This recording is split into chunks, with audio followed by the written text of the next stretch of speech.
2025년 5월 12일 월요일 새벽 기도입니다.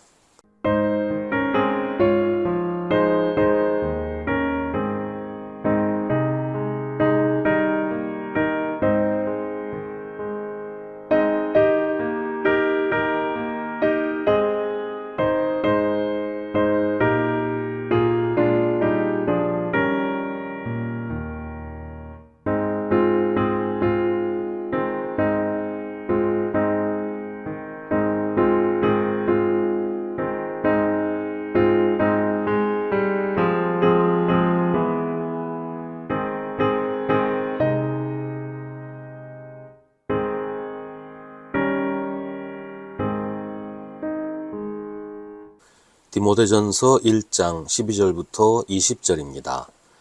나는 나에게 능력을 주신 우리 주 그리스도 예수께 감사를 드립니다. 주님께서 나를 신실하게 여기셔서 나에게 이 직분을 맡겨주셨습니다. 내가 전에는 회방자요, 박해자요, 폭행자였습니다. 그러나 그러한 행동은 내가 믿지 않을 때에 알지 못하고 한 것이므로 하나님께서 나에게 자비를 베풀어 주셨습니다. 우리 주님께서 나에게 은혜를 넘치게 부어주셔서 그리스도 예수 안에서 얻는 믿음과 사랑을 누리게 하셨습니다. 그리스도 예수께서 죄인을 구원하시려고 세상에 오셨다고 하는 이 말씀은 믿음직하고 모든 사람이 받아들일 만한 말씀입니다. 나는 죄인의 우두머리입니다. 그러나 하나님께서는 나에게 자비를 베푸셨습니다. 그 뜻은 그리스도 예수께서 끝없이 참아주심의 한 사리를 먼저 나에게서 드러내 보이심으로써 앞으로 예수를 믿고 영생을 얻으려고 하는 사람들의 본보기로 삼으시려는 것입니다. 영원하신 왕, 곧 없어지지도 않고 보이지도 않는 오직 한 분이신 하나님께 존귀와 영광이 영원 무궁토록 있기를 빕니다. 아멘. 아들된 디모데여, 이전에 그대에 관하여 내린 예언을 따라 내가 이 명령을 그대에게 내립니다. 그대는 그 예언대로 선한 싸움을 싸우고 믿음과 선한 양심을 가지십시오. 어떤 사람들은 선한 양심을 버리고 그 신앙생활에 파선을 당하였습니다. 그렇게 된 사람 가운데 두 사람이 바로 후메네오와 알렉산더입니다. 나는 그들을 사탄에게 넘겨주었습니다. 그것은 내가 그들을 응징해서 다시는 하나님을 모독하지 못하게 하려고 한 것이었습니다. 아멘. 한동안 한국교회에서 간증 집회가 유행이었던 적이 있었습니다. 자기가 경험한 하나님의 은혜를 간증하는 내용으로 진행되는 집회였지요. 이런 간증 집회가 인기가 있었던 이유는 자기도 그런 은혜를 경험하고 싶은 그런 바람이 있는 사람들이 많이 있었다는 거죠. 그런데 그런 간증 집회에서 간증하는 사람 가운데 자기가 옛날에 얼마나 나쁜 짓을 많이 했는지를 마치 무슨 영웅담처럼 늘어놓는 경우들이 있었어요. 이런 간증은 듣기가 민망하기도 하고 이런 이야기를 간증이라고 할 수 있을까 하는 생각도 들게 했습니다. 어떻게 보면 오늘 바울의 간증도 그런 것 같이 들려요. 15절에서 바울은 자기가 죄인의 우두머리라고 말합니다. 바울은 자기가 전에는 회방자요, 박해자요, 폭행자였다고 고백합니다.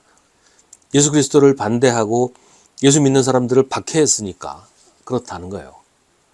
그런데 바울은 아까 말씀드린 그런 간증자들하고는 달랐어요. 바울은 자기의 잘못을 과장하거나 자기가 왕년에 이렇게 잘 나갔다고 자랑하지 않습니다. 바울은 진심으로 부끄러워하면서 회개하고 있어요. 바울이 자신을 죄인의 우두머리라고 고백하는 것은 그만큼 자기가 옛날에 대단했다 이 얘기를 하는 게 아니고 부끄럽고 죄송한 마음을 그렇게 표현하는 것이죠.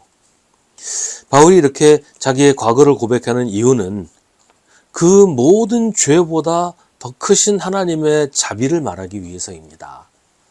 바울이 예수님을 만나서 회개하고 그리스도인이 되었을 때 바울을 알고 있던 다른 그리스도인들은 바울을 신뢰하지 않았습니다. 바울이 했던 일을 생각하면 하나님이 그에게 자비를 베푸시리라고 생각할 수가 없었던 거예요. 그 교만하고 완악하던 바울이 회개하고 예수를 믿게 되리라고는 상상도 할 수가 없었던 것이죠. 더구나 하나님이 그를 용납하시고 받아들이셨다는 것을 인정할 수가 없는 거예요. 그래서 처음에는 모두 바울을 배척하고 교인으로 인정하려고 하지 않았습니다. 하지만 하나님의 자비의 손길이 닿지 않는 곳에 있는 사람은 없습니다. 하나님의 사랑이 미치지 않는 사람, 하나님이 품으실 수 없는 사람은 아무도 없습니다. 예수님이 십자가에 달리셨을 때 자기를 죽이는 사람들을 용서해 달라고 기도하셨잖아요. 그때 예수님 하신 말씀이 아버지, 저 사람들을 용서하여 주십시오. 저 사람들은 자기네가 무슨 일을 하는지를 알지 못합니다. 라는 것이었습니다. 그 용서의 대상에는 바울도 포함이 되어 있습니다. 바울이 예수님을 박해한 것은 자기가 무슨 일을 하는지 알지 못했기 때문이었단 말이죠. 바울은 자기가 잘하고 있다고 생각했어요. 하나님을 위해서 누구보다 열심히 일한다고 생각했습니다. 정말로 바울은 성실하고 열정적이었어요. 근데 문제는 그게 무엇을 위한 것인지, 누구를 위한 것인지를 몰랐다는 것입니다. 열심은 있었지만 방향이 잘못됐어요. 그러니 열심히 하면 할수록, 잘하면 잘할수록 더 큰 잘못을 행하게 되어 있었던 거지요. 하지만 하나님의 자비는 바울의 모든 잘못보다 더 컸습니다. 그래서 바울을 용서하시고 받아주셨습니다. 지금도 마찬가지입니다. 하나님의 사랑은 우리보다 크십니다. 하나님의 자비는 우리가 행한 모든 일보다 위대하십니다. 그러나 하나님의 자비가 크신 것은 우리가 회개하고 예수를 믿을 때 그렇습니다. 오늘 말씀 19절과 20절에 나오는 것처럼 선한 양심을 버리고 그 신앙생활에 파산한 사람에게도 해당되는 것이 아니에요. 후메네와 알렉산더가 어떤 사람인지는 자세히 알 수 없지만 바울은 그들이 하나님을 모독했다고 말합니다. 그래서 그들을 사탄에게 넘겨주었다고 하는데 이 말은 교회에서 출교시켰다는 말이에요. 죄인의 우두머리인 바울이 하나님의 자비로 구원받은 것은 그가 회개하고 예수를 믿었기 때문입니다. 회개하지 않는 사람에게는 하나님의 자비가 해당되지 않는 것이에요. 하나님이 그에게 자비를 베풀지 않으셔서가 아니라 그들이 하나님의 자비를 받아들이지 않기 때문입니다. 하나님의 사랑을 거부하고 하나님 없이 살겠다고 버티니까 회개도 하지 않고 잘못도 인정하지 않는 거잖아요. 그런 사람은 하나님의 자비를 입을 수가 없습니다. 하나님의 자비가 부족해서가 아니라 사람이 하나님을 인정하지 않기 때문에 그런 겁니다.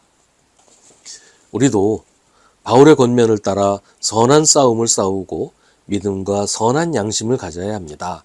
그것이 하나님의 자비를 입은 사람이 가져야 하는 모습입니다.